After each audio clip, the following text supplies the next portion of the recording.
그림자 없는 도시.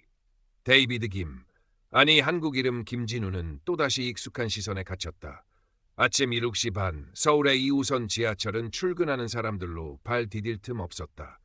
그의 185cm가 넘는 키는 사람들 사이에서 유독 도드라졌고 곱슬거리는 검은 머리카락과 짙은 갈색 피부는 이 칸에 탑승한 유일한 이방인임을 낙인처럼 찍어 알렸다.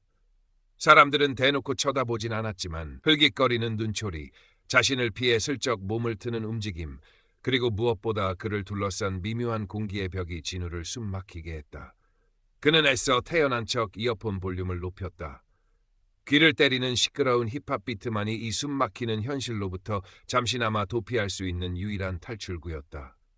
어린 시절, 한국인 어머니의 손에 이끌려 낯선 땅 서울에 처음 발을 디뎠을 때부터 진우는 언제나 다른 아이였다. 까만 피부색은 놀림과 배제의 이유가 되기에 충분했고 깜둥이, 초콜릿 같은 유치한 놀림부터 시작해 노골적인 따돌림까지 그의 학창시절은 상처로 얼룩져 있었다. 그때마다 어머니는 진우야, 넌 특별한 아이란다. 다른 건 틀린 게 아니야 라고 다독였지만 세상은 어머니의 말처럼 따뜻하지 않았다. 그 기억들은 날카로운 유리 조각처럼 그의 내면에 박혀 20대 후반이 된 지금도 여전히 그를 핥히었다. 광화문 근처 번듯한 유리빌딩 17층에 위치한 외국계 마케팅 회사 글로벌링크 한국지사. 진우는 이곳에서 2년째 계약직 연구원으로 일하고 있었다. 뛰어난 외국어 실력과 성실함 덕분에 어렵지 않게 입사했지만 이곳 역시 그에게 완벽한 안식처는 아니었다. 특히 그의 직속 상관인 마케팅 2팀 최태준 팀장은 진우에게 보이지 않는 벽이자 때로는 날카로운 칼날이었다. 김 대리, 이번 분기 실적 보고서 말이야. 내가 어제까지 달라고 했을 텐데. 최 팀장의 목소리는 사무실 전체에 울릴 만큼 컸지만 그 안에는 진우만을 향한 싸늘한 가시가 숨어 있었다. 진우는 밤새워 마무리한 보고서를 이미 아침 일찍 그의 책상 위에 올려두었었다. 팀장님, 보고서는 아침에 올려두었습니다. 혹시 못 보셨? 아, 봤어. 봤는데 내용이 영 부실해서 말이야. 김 대리는 우리나라 정서에 아직 좀 어두운 것 같아. 이런 식으로는 곤란한데. 최 팀장은 입으로는 우리나라 정서를 운운했지만 그의 눈빛은 명백히 진우의 피부색을 향해 있었다. 너 같은 외국인이 뭘 알겠어라는 무언의 메시지. 주변 동료들은 애써 모니터에 시선을 고정한 채 타자 소리만 요란하게 낼 뿐이었다. 침묵은 때로 가장 강력한 동조였다. 진우는 입술을 깨물었다. 목구멍까지 차오르는 반박의 말을 억지로 삼켰다. 여기서 문제를 일으켜봤자 달라질 것은 없다는 것을 지난 2년간의 경험으로 뼈저리게 알고 있었다. 그는 그저 죄인처럼 고개를 숙였다. 죄송합니다. 수정해서 다시 올리겠습니다. 최 팀장은 만족스러운 듯 콧방귀를 끼며 자신의 자리로 돌아갔다. 진우는 떨리는 손으로 마우스를 잡았다. 모니터 화면 속 복잡한 데이터들이 뿌옇게 흐려졌다. 내가 뭘 그렇게 잘못한 걸까? 왜 나만 이렇게 힘들어야 하지? 뼛속까지 스며드는 고독감과 함께 뜨거운 것이 울컥 치밀어 올랐다. 퇴근 후 진우는 익숙한 낙원상가 뒤편 허름한 다세대 주택들이 밀집한 골목길을 걸었다. 화려한 서울의 불빛은 이곳까지 미치지 못했다. 그의 작은 옥탑방은 도시의 소음으로부터 그를 격리시켜주는 유일한 공간이었지만 동시에 그의 외로움을 더욱 선명하게 만드는 곳이기도 했다.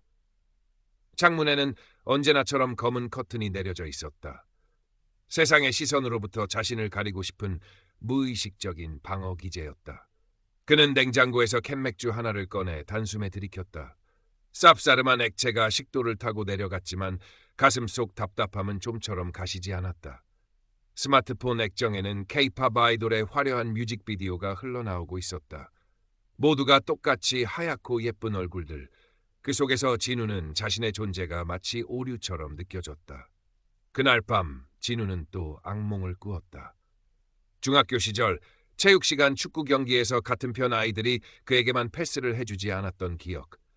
공을 달라고 외쳐도 들리지 않는 셔척 외면하던 아이들의 비웃음. 골대 뒤편 그늘에 홀로 서 있던 자신의 모습. 꿈속에서 그는 필사적으로 소리쳤지만 목소리는 나오지 않았다. 식은 땀에 흠뻑 젖어 잠에서 깨어난 진우는 한동안 어둠 속에서 거친 숨을 몰아쉬었다.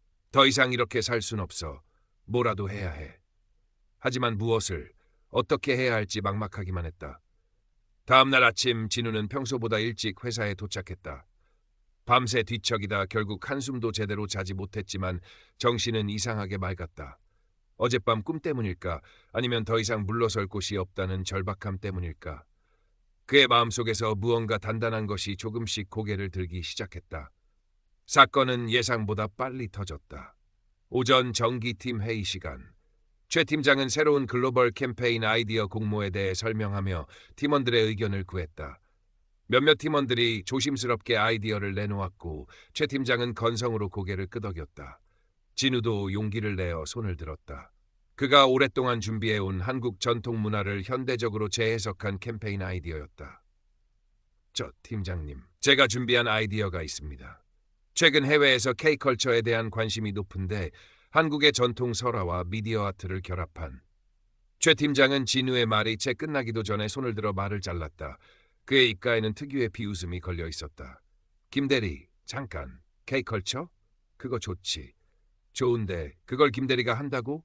글쎄, 외국인이 우리나라 전통을 얼마나 이해하겠어? 괜히 어설프게 건드렸다가 해외에 망신만 당할라. 안 그래, 다들? 회의실 안에는 싸늘한 침묵이 감돌았다. 몇몇 팀원은 당황한 듯 시선을 피했고 몇몇은 최 팀장의 눈치를 보며 어색하게 고개를 끄덕였다. 진우의 얼굴이 하얗게 질렸다. 외국인이라서 안 된다고? 그의 아이디어는 단순히 피부색 때문에 제대로 된 평가조차 받지 못한 채 짓밟혔다. 수치심과 분노가 동시에 치밀어 올랐다. 이전 같았으면 또다시 입을 다물었겠지만 오늘은 달랐다. 팀장님, 저는 한국에서 자랐고 한국 문화에 대해 누구보다 깊은 애정을 가지고 있습니다. 제 아이디어를 제대로 들어보시지도 않고 외국인이라는 이유만으로 폄하하시는 것은 부당하다고 생각합니다. 떨리는 목소리였지만 그의 눈빛은 단호했다. 회의실의 공기가 순간 얼어붙었다. 최 팀장의 얼굴이 벌겋게 달아올랐다. 감히 팀장에게, 그것도 공개적인 자리에서 반기를 든 계약직 사원이라니. 그는 진우를 노려보며 싸늘하게 말했다. 부당해. 김 대리가 지금 나한테 부당하다고 한 건가? 여기가 어디라고 함부로. 김 대리, 요즘 회사 생활이 너무 편했나 보지? 그때였다. 회의실 한쪽 구석에서 조용히 노트북으로 회의록을 작성하던 박민지 대리가 고개를 들었다. 그녀는 평소 밝고 쾌활했지만 불의를 보면 참지 못하는 성격이었다. 그녀 역시 이전부터 최 팀장의 진우에 대한 부당한 태도를 여러 번 목격해왔었다.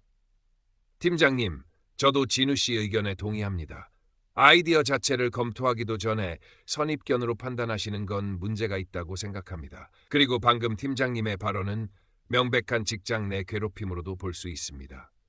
박민지의 단호한 목소리에 최 팀장은 물론 다른 팀원들도 모두 놀란 표정이었다. 진우 역시 예상치 못한 지원에 당황했지만 동시에 가슴 한구석에서 뜨거운 것이 차오르는 것을 느꼈다. 혼자가 아니었다. 최 팀장은 어이가 없다는 듯 헛웃음을 터뜨렸다. 박 대리까지 왜 이래? 지금 둘이 짜고 나한테 반항이라도 하겠다는 건가? 여기가 무슨 학생회인 줄 알아? 그는 분노를 억누르며 억지로 표정을 갈무리했다. 됐고, 이 캠페인 거는 내가 알아서 할 테니까 다들 업무나 제대로 해. 특히 김 대리, 오늘 일은 그냥 넘어가지 않겠어. 각오하는 게 좋을 거야. 회의는 그대로 파행으로 끝났다. 팀원들이 썰물처럼 빠져나간 회의실에 진우와 민지만 덩그러니 남았다. 어색한 침묵이 흘렀다. 진우가 먼저 입을 열었다. 민지 씨, 고마워요. 저 때문에 괜히 곤란해지신 건 아닌지. 민지는 환하게 웃으며 고개를 저었다. 아니에요, 진우 씨. 제가 하고 싶은 말 한 것뿐인걸요. 그리고 팀장님이야말로 너무하셨어요. 이건 명백한 차별이고 괴롭힘이에요. 더 이상 참으면 안 돼요. 그녀의 단호한 눈빛에서 진심이 느껴졌다. 진우는 처음으로 누군가에게 자신의 편이 되어준다는 사실에 큰 위안과 용기를 얻었다. 어쩌면 아주 작은 희망의 불씨가 그의 마음속에서 타오르기 시작한 것인지도 몰랐다. 그날 이후 최 팀장의 진우에 대한 괴롭힘은 더욱 노골적이고 교묘해졌다. 그는 진우에게 일부러 처리하기 힘든 업무를 몰아주거나 사소한 실수를 트집 잡아 공개적으로 망신을 주었다. 심지어 팀 회식 자리에서는 술을 강요하며 데이비드는 피부색이 까매서 그런지 술도 잘 마실 것 같아. 안 그래? 같은 인종차별적인 농담을 서슴지 않았다. 진우는 하루하루가 지옥 같았지만 민지의 격려와 지지 덕분에 겨우 버틸 수 있었다. 민지는 단순한 위로에 그치지 않았다. 그녀는 최 팀장의 부당한 언행을 몰래 녹음하기 시작했다. 처음에는 손이 떨리고 심장이 두근거렸지만 진우가 겪는 고통을 생각하며 용기를 냈다. 또한 회사 내 익명 게시판이나 감사팀에 조심스럽게 문제를 제기하려 했지만 번번이 증거 불충분이라는 벽에 부딪혔다. 회사는 생각보다 견고한 성이었고 최 팀장 같은 내부의 적은 쉽게 무너지지 않았다. 어느 날 야근을 하던 진우는 우연히 회사 익명 커뮤니티에서 자신과 비슷한 처지의 외국인 직원들이 쓴 글들을 보게 되었다. 피부색 때문에 혹은 서툰 한국어 때문에 겪었던 부당한 대우와 차별. 그 글들을 읽으며 진우는 이 문제가 결코 자신 혼자만의 것이 아님을 깨달았다. 그리고 더 이상 침묵해서는 안 된다는 강한 확신을 갖게 되었다. 진우는 민지에게 이 사실을 알렸고 그들은 함께 좀 더 적극적인 방법을 모색하기 시작했다. 민지는 자신의 IT 지식을 활용하여 최 팀장의 차별적 발언이 담긴 녹취 파일과 진우가 작성한 피해 사실 진술서를 정리하여 익명으로 운영되는 몇몇 인권 시민단체와 노동 전문 변호사에게 이메일을 보냈다.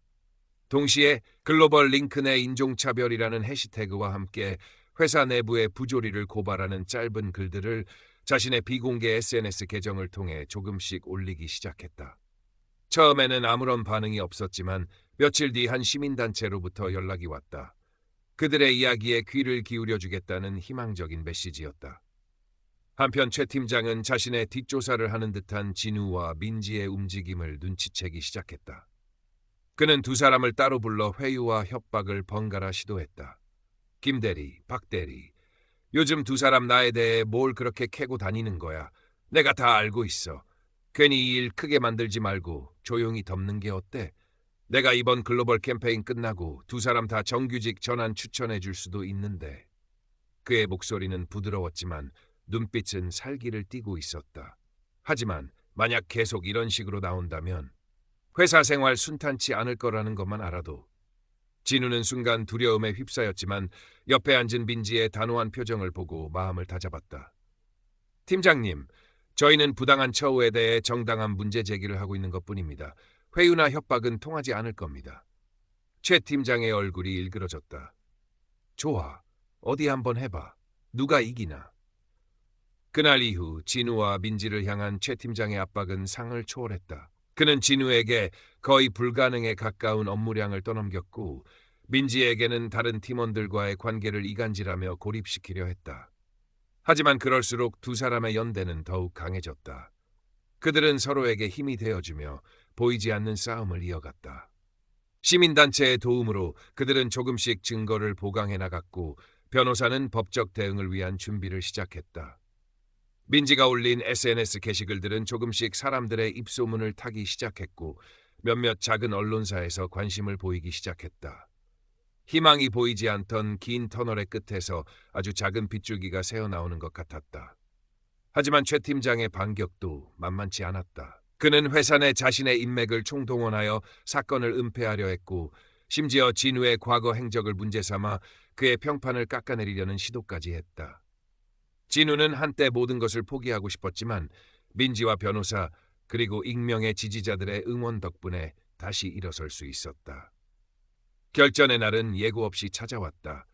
다음 분기 대규모 프로젝트 발표를 앞두고 최 팀장은 프로젝트 총괄 책임자 자리에서 진우를 완전히 배제하고 심지어 프로젝트 실패 시 모든 책임을 진우에게 떠넘기려는 계략을 꾸미고 있었다. 그는 전체 회의석상에서 공개적으로 진우의 업무 능력을 폄하하며 그의 피부색과 출신을 다시 한번 들먹였다. 이번 프로젝트는 우리 회사에 사활이 걸린 중요한 일입니다. 그런데 김 대리처럼 뭐랄까 우리랑 좀 다른 배경을 가진 사람에게 중책을 맡기기엔 아무래도 리스크가 크지 않겠습니까? 솔직히 말해서 이런 중요한 일은 우리끼리 하는 게 맞다고 봅니다. 그의 발언은 회의실 전체를 얼어붙게 만들었다. 진우는 온몸의 피가 차갑게 식는 것을 느꼈다. 이것은 단순한 업무 배제를 넘어 그의 존재 자체를 부정하는 폭력이었다. 바로 그때였다. 회의실 문이 열리고 그동안 침묵을 지키던 인사팀장이 굳은 표정으로 들어섰다. 그의 손에는 서류 봉투 하나가 들려 있었다. 최태준 팀장님, 잠시 드릴 말씀이 있습니다. 팀장님의 직장 내 괴롭힘 및 차별 행위에 대한 내부 감사가 진행되었고 그 결과가 나왔습니다. 최 팀장의 얼굴이 하얗게 질렸다. 그는 자신이 파놓은 함정에 스스로 빠진 것을 직감했다. 인사팀장은 담담한 목소리로 감사 결과를 읽어내려갔다. 진우와 민지가 제출한 녹취 파일, 이메일, 그리고 다른 피해자들의 익명 제보까지 최 팀장의 만행은 낱낱이 기록되어 있었다. 회의실은 충격과 정적으로 가득 찼다. 그동안 최 팀장의 눈치를 보며 침묵했던 동료들조차 경악을 금치 못했다. 박민지는 진우의 손을 가만히 잡았다. 그녀의 눈에는 뜨거운 눈물이 고여 있었다. 진우 역시 가슴 벅찬 감정에 말을 잇지 못했다. 며칠 뒤 회사 게시판에는 최태준 팀장의 해고 공고가 붙었다. 그의 모든 직위는 박탈되었고 회사는 공식적으로 사과문을 발표하며 재발 방지를 위한 시스템 개선을 약속했다. 진우와 민지의 용기 있는 행동은 거대한 조직의 벽에 작은 균열을 낸 것이다. 사건 이후 진우는 잠시 회사를 떠나 휴식 시간을 가졌다. 긴 싸움으로 몸과 마음이 지쳐 있었지만 그의 얼굴에는 이전에는 볼 수 없었던 평온함과 자신감이 어려 있었다. 그는 더 이상 세상의 시선을 두려워하지 않았고 자신의 목소리를 내는 것을 주저하지 않았다. 민지는 회사에 남아 이전보다 더 적극적으로 사내 소수자 인권 문제에 관심을 갖고 활동하기 시작했다. 그녀의 블로그는 많은 사람에게 영감을 주었고 그녀는 작은 시민단체의 일원으로도 활동하게 되었다. 시간이 흘러 진우는 새로운 회사에 입사했다. 여전히 세상에 편견은 존재했지만 그는 이제 그것에 굴하지 않고 당당하게 맞설 용기를 가지고 있었다. 그는 자신과 비슷한 처지의 사람들을 돕는 일에도 적극적으로 참여하며 어머니가 늘 말씀하셨던 다른 것은 틀린 것이 아니다라는 말을 실천하며 살아가고 있었다. 어느 주말 오후 진우는 민지와 함께 광화문 광장을 걷고 있었다. 따스한 봄 햇살 아래 수많은 사람이 저마다의 이야기를 품고 오가고 있었다. 진우는 문득 하늘을 올려다보았다. 그의 그림자는 더 이상 외롭거나 위축되지 않았다. 그것은 세상의 다양한 색깔 중 하나로서 당당하게 햇살 아래 존재하고 있었다. 그의 옆에는 든든한 동반자 민지가 함께 웃고 있었다. 변화는 더디지만 분명 시작되고 있었다. 아주 작은 목소리들이 모여 만들어낸 그림자 없는 도시를 향한 희망의 행진이었다.